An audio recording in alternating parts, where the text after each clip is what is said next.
السلام علیکم ورحمۃ اللہ وبرکاتہ۔ احباب، ادبی تنظیم بحرنو حضروں کی طرف سے میں ہوں احمد عقیل، اور آپ کو بتاتا چلوں کہ ہمارا انٹرویو کا سلسلہ جو کسی وجہ سے تعطل کا شکار رہا، اس کو ہم اثرنو دوبارہ شروع کر رہے ہیں۔ اور آج ہم جس شخصیت کے ڈیرے پر حاضر ہیں، ان کو لوگ خاور چودھری کے نام سے جانتے ہیں۔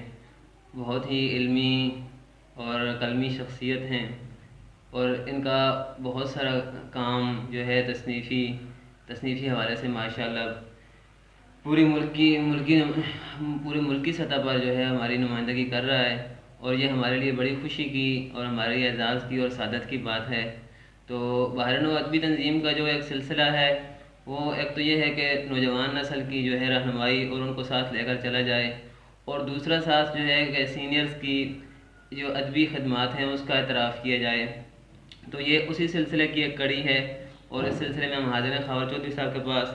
آپ کی ماشاءاللہ بڑے کام ہیں، ان میں تصنیفات میں آپ کی جو ہے خواب، کرچیاں اور مسافر ان کی ایک تصنیف ہے، ایک تصنیف ان کی ٹھنڈا سورج ہے، چراغ بکف، چینخوں میں دبی آواز، دا کولڈ سن، میں خاور، اردو دوہے کا ارتقائی سفر، نقد جمال، چاند کی کاشیں، یہ ان کی جو ہے مطبوع تصنیفات میں شامل ہیں۔ اور مزید تعارف اور مزید جو ہے جاننے کے لیے ہم جو ہے خاور چودھری صاحب کو زحمت دیں گے۔ السلام علیکم سر۔ وعلیکم السلام، بہت شکریہ احمد عقیل۔ بہت نوازش کی آپ نے ہمیں وقت دیا، اور جو ہے آپ کو ہم نے زحمت دی ہے، آپ کا وقت ہم نے لیا۔ تو سر آپ جو ہے پہلے اپنا ادبی اور جو آپ کا کام ہے تصنیفی، تحقیقی اور جو افسانے کے حوالے سے، اس سے تھوڑا ہمارے ناظرین و سامعین کو آگاہ کریں۔ آپ نے کتابوں کا تذکرہ کر ہی دیا ہے۔ میری جو کتاب ہے خواب، کرچیاں اور مسافر، اس میں مضامین ہیں۔ اس کے بعد میری شاعری کی کتاب ٹھنڈا سورج جو ہے، اس میں جاپانی صنف ہائیکو اور ماہیا اس میں شامل ہے۔ تو اسی کتاب کو ڈاکٹر اشرف الحسینی صاحب نے انگلش میں ترجمہ کیا جب 2006-07 میں، تو وہ اس میں واقع نظمیں جاپانی جو صنف سخن ہے وہ شامل ہوئی۔ تو اس طرح اس کتاب میں واقع، ہائیکو، ماہیا جو ہے، یہ 3 اصناف شامل ہوئی۔ اس کے بعد میرا ایک کالموں کا مجموعہ ہے چراغ بکف، چیخوں میں دبی آواز، میرا افسانوی مجموعہ ہے۔ اور اس کے بعد پھر میرا ایک میں خاور کے نام سے میرا شعری مجموعہ ہے، اور اردو دوہے کا ارتقائی سفر میرا ایک تحقیقی کام ہے، وہ بھی 2016 میں چھپا۔ چاند کی کاشیں میرا افسانوی مجموعہ ہے جو پچھلے سال چھپا، اور کرونا کے تناظر میں عالمی سطح پر اولین افسانوی مجموعہ طلسم کون میرا اس سال چھپا ہے۔ ماشاءاللہ بڑی قابل قدر خدمات ہیں آپ کی ادبی۔ تو سر ہم آپ سے افسانے کے متعلق بات کرنا چاہیں گے کہ افسانے کا آپ مختصر سا تعارف کروا دیں کہ افسانہ کسے کہتے ہیں اور کہاں سے یہ شروع ہوا۔ افسانہ جو مغرب میں ہے اس کو تو شارٹ سٹوری کہتے ہیں، ناول سے یہ اخذ ہے، اور 1854 میں غالباً پہلا افسانہ گوگول نامی شخص نے ابر کوٹ لکھا تھا۔ لیکن کہانی کا تعلق ہماری زندگی سے بہت پرانا ہے۔ پنچ تنتر کی کہانیاں ہیں، سرماؤں کی کہانیاں ہیں چین کے اور یہاں بھارت میں، اور پھر آپ عرب میں چلے جائیں تو الف لیلہ ہے، اور ہزار داستان ادھر ہے فارس میں۔ تو ہمارے یہاں بھی کہانی تو پرانی تھی۔ جو روایتی افسانہ ہے اس کو ایک تو شارٹ سٹوری کی وجہ سے، پھر اس میں ایک متحد الخیال جو ہے وہ چیز ہوتی ہے، بلکہ ایک ہی خیال کے گرد افسانہ گھومتا ہے زندگی کے کسی ایک رخ پر، اور اس میں وحدت تاثر ہو، تو مطلب اس میں مختلف چیزیں ہوتی ہیں جو اس کی ترتیب کو، جیسے پلاٹ ہے، مکالمہ ہے، کردار ہے، تو یہ سارے عوامل ہیں۔ تو ہمارے سامنے بیانی افسانہ پہلے آیا، پھر اس کے بعد علامتی، تجریدی اور اس طرح یہ سلسلہ چلا۔ تو سر آپ افسانہ نگاری کے حوالے سے جو ہمارا علاقائی کام ہے یا ہمارے علاقے کی سطح پر افسانہ پر جو کام ہو رہا ہے یا نہیں ہو رہا، اس کے حوالے سے آپ تھوڑا سا تعارف کروا دیں۔ دو ہمارے یہاں باتیں ہوتی ہیں، ایک تو یہ کہ جو چھچ میں رہنے والے لوگ ہیں، جی جی، ایک وہ لوگ جو یہاں سے ہجرت کر جاتے ہیں کسی بھی وجہ سے، جی جی، تو اتفاق ایسا ہے جو لوگ یہاں سے چلے گئے انہوں نے بڑا نام کمایا۔ جی جی، ہمارے سامنے احمد داؤد صاحب ہیں، احمد جاوید صاحب ہیں، ڈاکٹر مرزا حامد بیگ صاحب جی ہیں۔ بالکل، اچھا، اسی طرح ایک اور ہمارے یہاں ڈرامے میں بڑا نام ہے طارق اسماعیل ساگر جی صاحب، بالکل، وہ یہاں سے گئے۔ جی تو ہم جو یہاں رہ جاتے ہیں ان کے لیے ظاہر فضا تھوڑی مختلف ہے۔ جی ہم نے خود کھودنا ہے کنواں اور خود پانی نکالنا ہے۔ جی، تو میں نے افسانہ کہا، لکھا افسانہ میں نے، جی اور ارشد علی ارشد صاحب ہیں، جی، یہ دو نام تو میرے سامنے ہیں۔ جی جی، ممکن ہے کوئی اور دوست بھی ہو، میں ادھر کم ہوں کچھ 10-12 سال سے، جی تو جی۔ ممکن ہے کوئی اور دوست بھی افسانہ لکھ رہے ہوں۔ اچھا سر، آپ شاعری بھی کرتے ہیں، افسانہ نگاری بھی کرتے ہیں، اور یہ دونوں میرے خیال میں اظہار معافی ضمیر کے الگ الگ ذرائع ہیں، الگ الگ راستے ہیں۔ تو آیا جب آدمی ایک شاعر جب افسانے والی سمجھ جاتا ہے، اس راستے پہ چلا جاتا ہے، تو اس کی شاعری پر کچھ اثر پڑتا ہے، کچھ فرق پڑتا ہے کہ نہیں؟ میرے خیال سے یہ بہت کم اس کا اجتماع ہوا ہے۔ آپ نے دیکھا بہت کم لوگ ہیں جو شاعر بھی ہیں اور افسانہ نگار بھی ہیں، فکشن رائٹر بھی ہیں۔ ہمارے سامنے آپ بھی ہیں اور نصرت بخاری صاحب بھی اٹک کے ہیں، آپ دونوں شاعر بھی ہیں اور افسانہ نگار بھی ہیں۔ جی، اور تیسرے آدمی احسان بن مجید صاحب ہیں، اچھا بالکل، وہ شاعر بھی ہیں اور افسانہ نگار بھی ہیں۔ جی جی، میرا خیال یہ ہے کہ جہاں تک میں اپنی بات کرتا ہوں، جی شاعری کا ایک خاص دائرہ ہے، جی، جی آپ اس سے آگے نہیں نکل سکتے۔ جی، جی افسانے کا بھی ایک خاص دائرہ ہے، لیکن افسانے میں کہنے کے لیے آپ جی، آسانی محسوس کرتے ہیں۔ جی شاعری کی حد بندیاں آپ کو آسانی مہیا نہیں کرتی ہیں۔ مثلا غزل آپ کہتے جی ہیں جی، تو غزل کی مخصوص فضا ہے، جی وہ قافیہ کی بندش رکھتی ہے، ردیف جی، کی بندش رکھتی ہے، جی، مطلع مقطع جی مخصوص فضا ہے۔ نظم میں آپ جی، تھوڑا سا زیادہ اظہار کر لیں کہ جی، دوہا ہے تو دوہے میں ایک مخصوص چند مضامین ہیں جن سے آپ نہیں نکل سکتے۔ جی افسانے میں آپ جو چاہتے ہیں لکھتے ہیں، جی، تو مطلب اس میں اظہار کی تھوڑی آزادی ہے۔ میرا یہ معاملہ ہوا کہ میں نے ابتدا کی شاعری سے، جی، اور پھر اس کے فوراً بعد میں اس طرف آیا۔ اور دلچسپ بات یہ ہے کہ میری پہلی کتاب جو ہے وہ نثر میں آئی جی، جی، اور پھر شاعری کی آئی۔ جی تو سر آپ نے جو ہے افسانہ بھی لکھا اور شاعری بھی کی، ہم شاعری کی طرف بعد میں جائیں گے، پہلے آپ ہمارے ناظرین کو، سامعین کو یہ بتا دیں کہ افسانہ نگاری میں جو مشہور کتابیں ہیں یا جو رہنمائی کر سکتی ہیں افسانہ نگاری کے متعلق یا جو لکھنا چاہتے ہیں، تو ان کو کون سی کتابیں اور کس افسانہ نگاری کتابیں پڑھنی چاہیے؟ دیکھیں، یہ تو اپنی دلچسپی کی بات ہے۔ جی بہت سے لوگ منٹوں کو پڑھنا چاہتے ہیں، جی، جی بہت سے لوگ نہیں پڑھنا چاہتے۔ جی، جی بنیادی طور پہ اگر ہم اس کو توجہ میں رکھیں تو میرا خیال یہ ہے کہ ہمیں پریم چند کو ضرور پڑھنا چاہیے، غلام عباس کو ضرور پڑھنا چاہیے۔ مجھے راجندر سنگھ بیدی پسند ہے، میں انہیں پڑھتا ہوں۔ نئے دور میں آپ دیکھیں مرزا حامد بیگ صاحب ہیں، مشرف عالم ذوقی صاحب ہیں، اور بھی بہت سے لوگ ہیں مطلب جو سامنے آئے ہیں۔ تو ان لوگوں کو، اور پھر مجھے جو ذاتی طور پر پسند ہے مرزا حامد بیگ صاحب کے علاوہ محمد حامد سراج صاحب پسند ہیں، خانقاہ سراجیہ سے ان کا تعلق تھا۔ تو یہ ذاتی پسند کی بات ہے۔ اب بہت سے لوگ ہیں وہ بیگم حجاب امتیاز علی کو پسند کرتے ہیں، اولین افسانہ نگاروں میں ہیں، تو یہ پسند کی بات ہے۔ آپ کا ذوق کیا ہے، آپ افسانے سے حاصل کیا کرنا چاہتے ہیں، تلذذ کے متمنی ہیں یا کوئی سیکھنے کی خواہش ہے، تو یہ آپ کا ذوق طے کرتا ہے۔ ٹھیک ہو گیا سر۔ اچھا سر، دوسرا جو ہمارا آپ سے دوسری موضوع ہے وہ شاعری ہے، آپ شاعری بھی کرتے ہیں، تو آپ یہ بتائیں سر، آپ نے شاعری کب شروع کی؟ غالباً میں نے پہلا جو شعر تھا یا تک بندی تھی وہ 1986 میں، 1986 جب میں، کتنی عمر تھی آپ کی سر؟ مشکل سے میں 9ویں 10ویں کا طالب علم تھا، تو اس میں میں نے کی. پھر اس کے بعد ایک لگاؤ تھا تو میں نے کچھ نعتیں کہیں، اور ایک کتابچہ شمع فیروزہ کے نام سے، اگرچہ وہ علمی فنی اعتبار سے وہ خام ہے، لیکن میں سمجھتا ہوں کہ ایک طالب علم کے لیے یہ سارا سفر ضروری ہوتا ہے. جی بالکل، یہ تو ارتقائی منازل ہیں جو آدمی طے کرنا پڑتی ہیں، ضروری ہے. جی. تو پھر آپ اس کے بعد جب آپ نے باقاعدہ اس میدان میں قدم رکھا تو آپ نے، آپ کے اساتذہ کون ہیں، آپ کس سے اصلاح لیتے رہے؟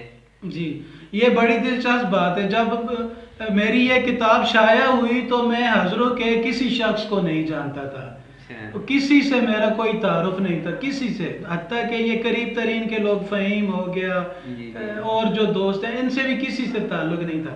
تو وہ کتاب میں نے جب بھیجی مختلف جگہوں پہ، تو سب سے زیادہ جو اچھا رسپانس مجھے آیا وہ کراچی سے آیا. تو کراچی سے ڈاکٹر مبارک بقاپوری مرحوم صاحب، انہوں نے مجھے خط لکھا کہ تمہارے اندر چیز موجود ہے لیکن اس کو ترتیب دینا ضروری ہے، تو تم علم عروض جو ہے وہ اس کی تعلیم لو کسی سے بھی، تو اس کے بعد شاعری کرو. تو میں نے انہی سے پھر گزارش کی کہ میں آپ کے سامنے جھولی پھیلا رہا ہوں، آپ مجھے عطا کریں. تو میں نے خط کتابت کے ذریعے سے ان سے سیکھنے کی کوشش کی، جتنا کچھ سیکھ پایا. ماشاءاللہ، بہت اچھی سر جی. تو یہ سر جی کہ اب ہمارے علاقے میں جو شاعری ہو رہی ہے، جو یا علاقائی جو شاعری شروع سے ہوتی آ رہی ہے یا اب ہو رہی ہے، تو اس کے بارے میں آپ کیا کہتے ہیں؟ یہ شاعری کس سطح کی ہے اور کیسی ہو رہی ہے اس پر؟ دیکھیں، ایک بات تو حتمی ہے کہ مضافات میں توانا ادب تخلیق ہوتا ہے. جی بالکل، اس میں تو کوئی دوسری رائے ہے نہیں. جی جی. اصل بات ہے چینلائز کرنے کی. جی جی. اگر آپ کو بار بار موقع ملتا ہے تو آپ بتدریج پالش ہوتے ہیں، بتدریج چمکتے ہیں اور مین اسٹریم میں شامل ہو جاتے ہیں. ہمارا المیہ یہ ہوا کہ جو ہمارے جو اچھے لوگ تھے، منظور عارف صاحب یہاں سے چلے گئے، اچھا حکیم طائب رضوی صاحب باہر چلے گئے، کچھ اور لوگ بھی ہو سکتے ہیں وہ باہر چلے گئے، تو ان کو وہاں پہ فیم ملا. اچھا ہمارا جو یہاں رہ گئے لوگ، تو ان کے سامنے محدود فضا تھی. آپ تصور کریں جس زمانے میں کمپیوٹر نہیں ہے، سوشل میڈیا نہیں ہے، اخبارات جرائد تک رسائی نہیں ہے، اور یہاں کوئی ادبی مجالس اتنی توانا نہیں ہے، تو آپ کتنا بڑا کام کر سکتے ہیں. لیکن جس نے بھی کیا کام، میں سمجھتا ہوں جیسے نغمہ جاوید اسلم خان صاحب کی کتاب ہے، پھر ایوب خان صاحب ہیں، اور بھی کچھ لوگ ہیں جنہوں نے بڑے کام کیے. میں کہتا ہوں کہ جو ہمارے سینئرز تھے انہوں نے اپنی حیثیت سے بڑھ کر کام کیا ہے. مثلا توقیر علی زئی یہاں رہ کر اتنا بڑا کام کر گئے، نواز شاہد صاحب نے اپنی سطح میں کام کیا. تو اب جو فضا ہے، دیانت داری کی بات یہ ہے کہ یہ زیادہ توانا ہے پچھلے جو درمیان کا ہمارا پیریڈ آتا ہے اس سے. اچھا سر، آپ شاعر ہیں، ظاہر بات ہے آپ شاعری پڑھتے بھی ہوں گے، آپ کو جو ہے کچھ شاعر پسند ہوں گے، کچھ ناپسند ہوں گے. تو جو قدیم شعراء ہیں یا جدید شعراء ہیں، ان میں سے کون سے شاعر ایسے ہیں جو آپ کو تحریک دیتے ہیں یا جو جس سے آپ جو متاثر ہو کر جو لکھتے ہیں؟ تو ایسے چند شاعروں کے نام بتا دیں. مجھے غالب اول و آخر پسند ہے، اور مزے کی بات یہ ہے کہ میں کالم نگار بھی ہوں. کوئی 13,000 کے قریب میرے کالم شائع ہو گئے قومی اخبارات. میں اگر محتاط اندازے پہ بھی کہوں تو 40% کالموں میں میرے غالب کے اشعار آپ کو ملیں گے. لیکن مزے کی بات یہ ہے کہ وہاں سے جب میں ادھر آتا ہوں دوسرے فیض میں، تو مجھے ناصر کاظمی پسند ہے. تو ناصر کاظمی میر کی لڑی کا آدمی ہے، لیکن وہاں پہ مجھے غالب کے اندر جو ہے میرے لیے کشش زیادہ ہے. جی، اور جو آج کل کے شعراء ہیں قومی سطح پر یا باہر ہمارے سرحد سے پار کے لوگ ہیں، ان میں سے کچھ شعراء کے نام لینا چاہیں گے آپ؟ میں سچ کہوں تو مجھے منیر نیازی کے بعد یہاں کسی نے اس طرح متاثر نہیں کیا. کچھ محبتیں ہیں. جی جی مثلا میں افتخار عارف صاحب سے محبت کرتا ہوں تو مجھے ان کی شاعری پسند ہے. جی جی لیکن جس طرح اگر وہ بڑا منظر نامہ ہے جی جی تو اس پہ نام لینا تھوڑا اپنی پسند کے مطابق نام لیا جا سکتا. جی جی بالکل. اچھا سر، ہمارا اگلا سوال آپ سے یہ ہے کہ نئی نسل کی کتاب سے دوری، نئی نسل یہ جو سوشل میڈیا آ گیا، یوٹیوب ہے، فیس بک ہے، واٹس ایپ ہے اور مختلف قسم کے جو اپلیکیشن ہیں، ان میں جو ہے دھنسی ہوئی ہے اور کتاب سے ان کا جو ہے رشتہ بہت کمزور ہو گیا ہے. تو اس کو کیسے بحال کیا جا سکتا ہے یا اس کو کس طرح نوجوان نسل کی جو ہے تعمیری تربیت کی جا سکتی ہے؟ میرا خیال یہ ہے کہ ہم تھوڑا اس کو ٹھیک تناظر میں نہیں دیکھ رہے. جی جی سوشل میڈیا نے یقینی طور پر ایک زاویہ دیا ہے اور ہم جو کاغذ پہ پرنٹ کتاب ہے اس کے تناظر میں یہ کہتے ہیں. جی لیکن آپ دیکھیں کہ ہزاروں وہ کتابیں جن تک ہماری رسائی ناممکن تھی جی جی بالکل. اور پی ڈی ایف کے وسیلے سے انڈیا کی کوئی لائبریری میں قدیمی کتاب پڑھی ہے میں کبھی بھی نہیں پہنچ سکتا، لیکن سوشل میڈیا کے کرم سے وہ کتاب مجھ تک پہنچ گئی ہے. میرا خیال یہ ہے کہ کتابوں کی اشاعت بھی بڑھی ہے اور کتابوں سے محبت بھی بڑھی ہے. ماضی کا تناسب دیکھ لیں، اب آپ دیکھ لیں، آپ کو خود اندازہ ہوگا کہ اب کتاب کی کھپت زیادہ ہوئی ہے. جیسے ابھی تازہ ترین ہمارے سامنے فہیم کی کتاب کی بات ہے، خود میری کتابوں کی بات یوں نکلتی ہیں. اور 20 سال پہلے میری کتاب اگر 200-250 چھپی ہے تو وہ 2 سال پڑھی رہی ہے. تو کتاب سے محبت اگر اس لوکل سطح پہ بڑھی ہے تو میں سمجھتا ہوں باہر بھی بڑھی ہے. ٹھیک ہو گیا. اچھا سر، آپ جو ہے آپ نے حال ہی میں ایک تنظیم کی بنیاد رکھی ہے 84 کے نام سے. تو ہمارے ناظرین و سامعین یہ بھی جاننا چاہیں گے کہ اس کے اغراض و مقاصد کیا ہیں اور اس میں جو ہے آپ کا کام کس سطح پر ہے اور کہاں تک آپ نے کام کر لیا اس میں؟ 84 جب اصل میں یہ ایک میرا ذہنی رجحان ہے شروع سے. جب میں نے تیسرا رخ اخبار شروع کیا تو اس میں ہم سال میں 2-3 پروگرامز کرواتے تھے مختلف سکولوں میں، نعتیہ مقابلے، تلاوت کے مقابلے، مضمون نویسی کے مقابلے. اور پھر ہم ان لڑکوں کو، بچیوں کو، حتیٰ کہ بچیوں میں بھی ہم نے کرایا اور وہ مقابلے اس سطح تک بھی ہوئے کہ واہ کینٹ اور اٹک کے بچے بھی اس میں حصہ لیتے تھے. اور وہ ہم پھر بلدیہ کے سبزہ زار میں اس کا پروگرام رکھتے تھے اور شیٹس تقسیم کرتے تھے. تو میرے ذہن میں شروع سے یہ بات ہے کہ اگر آپ کسی کی حوصلہ افزائی کرتے ہیں، تعریف کرتے ہیں تو وہ کام نکھر کے اور سامنے آتا ہے. اچھا، جب تیسرا رخ کے ہر سال ہم دیتے رہے، تیسرا رخ کے جب 10 سال مکمل ہوئے تو ہم نے عمانیہ ریسٹورنٹ پہ اٹک کی 50 شخصیات کو شیٹس پیش کی. تو جب میں نے صحافت چھوڑی اور میں ٹیچنگ میں چلا گیا، تدریس میں چلا گیا، تو میں نے دیکھا کہ وہ جو تعریف کا سلسلہ ہے وہ کچھ بتدریج کم ہوا. تو میں پچھلے 2 سال سے دوستوں سے کہتا رہا ہوں کہ کوئی ایسی تنظیم ہونی چاہیے جو تھپکی لگائے کہ بھئی آپ اچھا کام کیا، ماشاءاللہ ہم آپ سے خوش ہیں، آپ آگے بڑھیں، آپ نے ہمارا مان بڑھایا. 84 کا بنیادی مقصد اعتراف کرنا ہے کہ ہمارے جو چھچ کے سپوت ہیں، آپ شاعر ہیں، حسیب کیمرے کے پیچھے بیٹھے یہ شاعر ہیں، تو 84 یہ چاہتی ہے کہ ہم آپ کا شکریہ ادا کریں. آپ یہاں بیٹھ کے شاعری کر رہے ہیں اور چھچ کے نام کو دور تک پہنچا رہے ہیں.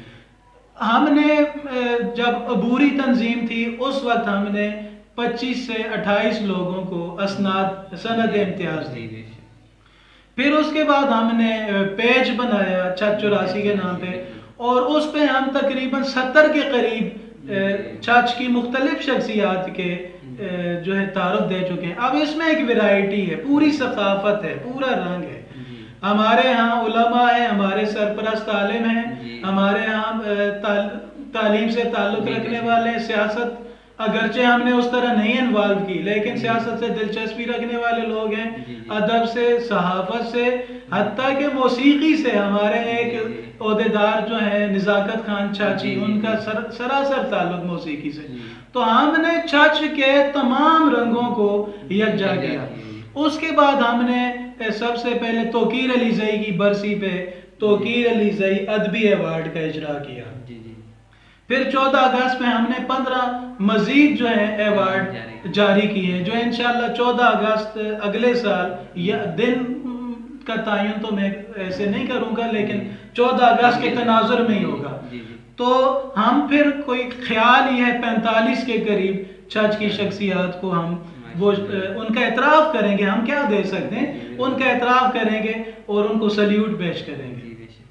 اچھا سر، آخری سوال آپ سے، اس کے بعد آپ سے اجازت چاہیں گے کہ آپ نے ادبی تنظیم بحر نو کو بڑے قریب سے دیکھا اور اس میں جو ہے آپ کی شان میں منائی گئی، آپ جو ہے شرکت کرتے رہے، تو اس کے بارے میں آپ کے تاثرات کیا ہیں؟ بہار نو اپنے نام سے ظاہر ہے، بہار کا تازہ جھونکا ہے۔ میں ان لوگوں میں سے ہوں جو پذیرائی کرتے ہوئے جھجکتے نہیں، میں ان لوگوں میں سے ہوں جو اعتراف کرتے ہوئے جھجکتے نہیں۔ آپ یاد رکھیں، تنقید کرنا بہت آسان کام ہے، آپ بغیر دیکھے کسی کے بخیے ادھیڑ سکتے ہیں، بغیر پڑھے کسی کے بخیے ادھیڑ سکتے ہیں، لیکن تعریف کرنے کے لیے آپ کو اس کو سمجھنا پڑتا ہے، اس کو جاننا پڑتا ہے، اس کے اندر اترنا پڑتا ہے۔ بہار نو کے 2 خوش کن پہلو ہیں۔ ایک پہلو تو یہ ہے کہ اس میں تمام لوگ ایک آدھ کے علاوہ، مثلا درویش ڈار صاحب کا نام پرانا سنا ہوا ہے میرا، فائق ترابی جو ہے میرے شاگرد رہے ہیں کالج میں، تو ان کا نام بھی سنا ہوا ہے، لیکن آپ سمیت کئی لوگوں کے نام ہمارے لیے نئے تھے۔ ایک تو یہ خوش کن پہلو ہے کہ ایک بالکل نئی جو ہے نئے جو لوگ ہیں وہ ہمارے سامنے ہیں۔ اس سے بڑا جو متاثر کن پہلو ہے وہ یہ ہے کہ یہ تمام ٹیلنٹڈ لوگ ہیں اور انہوں نے فکر و فن کو پوری طرح خود پہ طاری کر کے پیش کرنے کی کوشش کی ہے۔ اب یہ بہار نو کے ایک تو پروگرامز ہیں، وہ تو چلے ماضی کا تسلسل ہم انہیں کہہ سکتے ہیں، لیکن یہ اس کی جدت ہے۔ اور تازہ ترین جو آپ نے ہمارے ہمراہی میں جو سلسلہ شروع کیا لکھنے کا، جیسے 84 پہ لکھتے ہیں، آپ نے لکھنا شروع کیا، میں سمجھتا ہوں یہ اس کام سے بھی ایک قدم آگے ہے اور زیادہ اچھا ہے۔ بہار نو یقیناً میں تفصیلی مضمون لکھ چکا ہوں، آپ کی کتاب میں شامل ہے، تو میں یہ کہتا ہوں کہ اس وقت بہار نو حقیقی ترجمان ہے چرچ کے ادبی منظرنامے کی، اور مجھے تو بہت فخر ہے آپ لوگوں پہ، بہار نو پہ، یقیناً باقی دوستوں کو بھی ہوگا۔ بہت شکریہ سر، آپ کا ہم نے وقت لیا، آپ سے اجازت چاہیں گے، انشاءاللہ ملیں گے اگلی شخصیت کے ساتھ، تب تک کے لیے اجازت، اللہ حافظ۔